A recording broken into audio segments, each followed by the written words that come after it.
नमस्कार। आशा करता हूँ कि आप लोगों ने भूगोल पुस्तिका मानव भूगोल के मूल सिद्धांत के अध्याय 2 विश्व जनसंख्या वितरण घनत्व और वृद्धि पर बनाए हुए मेरे वीडियो को देखा होगा और इस वीडियो से अध्याय को बारीकी से समझने में मदद मिली होगी। आइए अब हम अध्याय के अंत में दिए गए अभ्यास के प्रश्नों के उत्तर पर चर्चा करें। लेकिन आगे बढ़ने से पहले मैं चाहूँगा कि आप अभ्यास में दिए गए प्रश्नों का उत्तर स्वयं दें और सिर्फ अपने दिए गए उत्तरों की तुलना के लिए मेरे वीडियो का प्रयोग करें। प्रश्न नंबर 1, नीचे दिए गए 4 विकल्पों में से सही उत्तर चुनिए। पहला, निम्नलिखित में से किस महाद्वीप में जनसंख्या की वृद्धि सबसे अधिक है?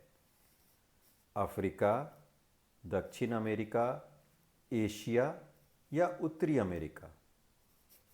अगर हम तालिका 2.3 को देखें तो इस तालिका में जनसंख्या वृद्धि दर सबसे ज़्यादा अफ्रीका महाद्वीप की दिखाई गई है, जो कि वर्ष 2010-15 के बीच 2.6% अनुमानित है।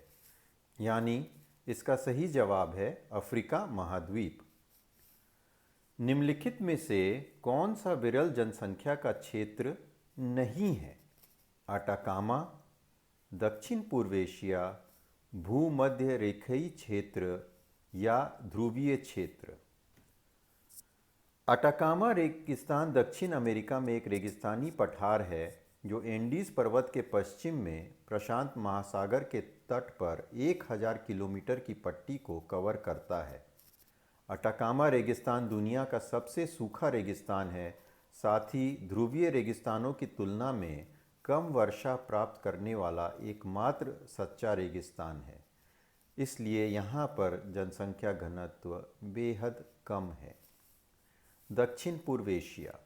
दक्षिण पूर्व एशिया में लगभग 4.5 मिलियन स्क्वायर किलोमीटर शामिल हैं, जो एशिया का 10.5% या पृथ्वी के कुल भूमि क्षेत्र का 3% है। इसकी कुल जनसंख्या 641 मिलियन यानी 64.1 करोड़ से अधिक है, जो कि दुनिया की जनसंख्या का लगभग 8.5% है।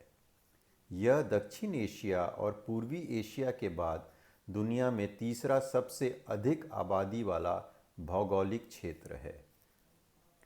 नंबर 3, भूमध्य रेखीय क्षेत्र। भूमध्य रेखा के 5 से 10 डिग्री के बीच उत्तर और दक्षिण भूमध्य रेखीय क्षेत्र पाया जाता है। भूमध्य रेखीय क्षेत्र आमतौर पर कम आबादी वाले होते हैं। इसका कारण है अत्यधिक गर्मी, घने जंगल और भारी वर्षा। और अंतिम में ध्रुवीय क्षेत्र। ध्रुवीय क्षेत्रों में जनसंख्या का घनत्व कम होता है, क्योंकि इस क्षेत्र का वातावरण अत्यधिक ठंडा और कठोर है। तो इसका सही जवाब है दक्षिण पूर्व एशिया। अगला प्रश्न, निम्नलिखित में से कौन एक प्रतिकर्ष कारक नहीं है? पानी की कमी, चिकित्सा, शैक्षिक सुविधाएं, बेरोजगारी या महामारी? चिकित्सा या शैक्षिक सुविधाएं प्रतिकर्ष नहीं बल्कि एक अपकर्ष यानी पुल फैक्टर है, जो कि लोगों को अपनी ओर आकर्षित करता है। निम्नलिखित में से कौन सा एक तथ्य सही नहीं है? पिछले 500 वर्षों के दौरान मानव जनसंख्या में 10 गुना से अधिक वृद्धि हुई। यह बात सही है। दूसरा, जनसंख्या को 5 अरब से 6 अरब तक बढ़ने में 100 वर्ष लगे। यह गलत है। जनसंख्या को 5 से 6 अरब होने में सिर्फ 12 साल लगे। जनसांख्यिकीय संक्रमण के पहले चरण में जनसंख्या वृद्धि अधिक है। नहीं, ये भी गलत है। जनसांख्यिकीय संक्रमण के पहले चरण में उच्च प्रजननशीलता यानी बर्थ रेट के साथ मृत्यु दर यानी डेथ रेट भी अधिक होती है, इसलिए जनसंख्या वृद्धि अधिक नहीं होती। सवाल नंबर 2। निम्नलिखित प्रश्नों के उत्तर लगभग 30 शब्दों में दें। पहला, 3 भौगोलिक कारकों के नाम बताइए जो जनसंख्या के वितरण को प्रभावित करते हैं। 3 मुख्य भौगोलिक कारक जो जनसंख्या वितरण को प्रभावित करते हैं वे हैं जल की उपलब्धता, नंबर 2 भू आकृति यानी समतल मैदानी या मंद ढाल वाले क्षेत्र पर जनसंख्या घनत्व अधिक होता है, और तीसरा जलवायु। दूसरा, दुनिया में उच्च जनसंख्या घनत्व वाले कई क्षेत्र हैं, ऐसा क्यों होता है? जिन क्षेत्रों में निम्नलिखित कारक अनुकूल होते हैं वहाँ लोग ज़्यादा बसना पसंद करते हैं, और प्रमाण स्वरूप इन क्षेत्रों में जनसंख्या घनत्व अधिक होती है। ये कारक हैं भौगोलिक, जिनमें आते हैं जल, भू आकृति, पर्यावरण और मिट्टी। दूसरा आर्थिक यानी रोजगार के अवसर। तीसरा सामाजिक और सांस्कृतिक, जो कि आपको देता है एक शांत तथा सुखी जीवन। तीसरा, जनसंख्या परिवर्तन के 3 घटक क्या हैं? जनसंख्या परिवर्तन के 3 घटक हैं जन्म, मृत्यु और प्रवास। तीसरा सवाल, अंतर स्पष्ट कीजिए, जन्म दर और मृत्यु दर। प्रति वर्ष प्रति 1000 जनसंख्या पर जन्म हुए जीवित शिशुओं को अशोधित जन्म दर यानी क्रूड बर्थ रेट कहते हैं, और प्रति वर्ष प्रति 1000 जनसंख्या पर हुए मृत्युओं को अशोधित मृत्यु दर यानी क्रूड डेथ रेट कहते हैं। प्रवास के प्रतिकर्ष और अपकर्ष कारक। प्रतिकर्ष कारक जो लोगों को अपने मूल स्थान को छोड़ने के लिए मजबूर करते हैं, जैसे बेरोजगारी, खराब रहन सहन की व्यवस्था, राजनीतिक उथल पुथल, अप्रिय जलवायु, प्राकृतिक आपदाओं, महामारी और सामाजिक तथा आर्थिक पिछड़ापन। अपकर्ष कारक जो लोगों को अपनी ओर आकर्षित करते हैं, जैसे बेहतर नौकरी के अवसर, बेहतर रहन सहन, शांति, जीवन की सुरक्षा आदि। निम्नलिखित प्रश्नों के उत्तर लगभग 150 शब्दों में दीजिए। पहला, दुनिया में जनसंख्या के वितरण और घनत्व को प्रभावित करने वाले कारकों पर चर्चा करें। दुनिया में जनसंख्या के वितरण और घनत्व को प्रभावित करने वाले कारक हैं, सबसे पहले भौगोलिक। इनमें आते हैं जलवायु जैसी भौतिक परिस्थितियाँ, मैदानी इलाके, मिट्टी का प्रकार और ऊर्जा की उपलब्धता। तापमान एक महत्वपूर्ण कारक है जो एक क्षेत्र में मानव जीवन को निर्धारित करता है। उदाहरण, आर्कटिक क्षेत्र और रेगिस्तानी क्षेत्र में हम पाते हैं कि जनसंख्या का घनत्व काफ़ी कम रहता है। मनुष्य के लिए और उसके अस्तित्व के लिए पानी बहुत आवश्यक है।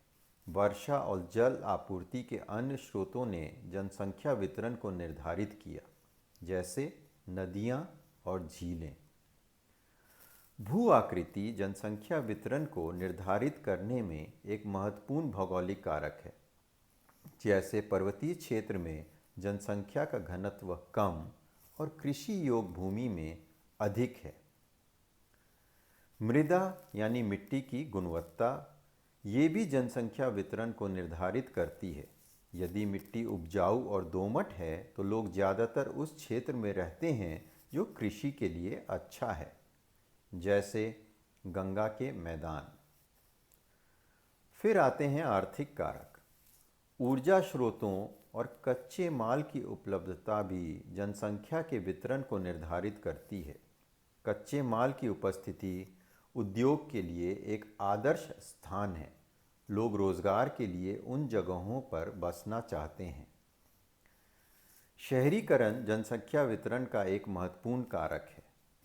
शहर बेहतर रोजगार के अवसर, चिकित्सा सुविधाएं, शैक्षिक सुविधाएं और संचार के बेहतर साधन प्रदान करते हैं। ये सभी ग्रामीण लोगों को शहरों की ओर आकर्षित करते हैं। सामाजिक और सांस्कृतिक कारक। कई लोग उन क्षेत्रों में बसना चाहते हैं जो धार्मिक और सांस्कृतिक रूप से महत्वपूर्ण हैं। लोग उन क्षेत्रों में भी बसना चाहते हैं जहां की संस्कृति उनकी अपनी संस्कृति से मिलती है। जनसांख्यिकीय संक्रमण के 3 चरणों की चर्चा करें। जनसांख्यिकीय संक्रमण के 3 चरण हैं। पहला चरण, इस चरण में उच्च प्रजनन क्षमता रहती है, लेकिन महामारी और कम खाद्य आपूर्ति के कारण मृत्यु दर भी अधिक है। इसलिए जनसंख्या वृद्धि धीमी है और जीवन प्रत्याशा भी कम होती है। लोग ज़्यादा अनपढ़ होते हैं और उनका मुख्य काम कृषि है, जिसके कारण बड़े परिवारों को प्राथमिकता दी जाती है और प्रौद्योगिकी का उपयोग कम होता है। दूसरा चरण, इस अवस्था में जनसंख्या का विस्तार अधिक रहता है क्योंकि चिकित्सा सुविधाओं और स्वच्छता में सुधार के कारण मृत्यु दर कम हो जाती है, लेकिन प्रजनन दर अधिक होती है। बाद के चरण में इसमें भी गिरावट आती है और मृत्यु दर में भी कमी आती है। तीसरा चरण, अंतिम चरण में प्रजनन और मृत्यु दर में काफ़ी गिरावट आती है। तीसरे चरण में जनसंख्या या तो स्थिर है या धीरे धीरे बढ़ती है। परिवार का आकार नियंत्रित है और ज़्यादातर आबादी शहरीकृत और साक्षर हो गई है। उच्च स्तर का तकनीकी ज्ञान है। उच्च तकनीकी ज्ञान परिवार के आकार को नियंत्रित करने में योगदान देता है। दुनिया के रूपरेखा मानचित्र पर निम्नलिखित को दिखाएं।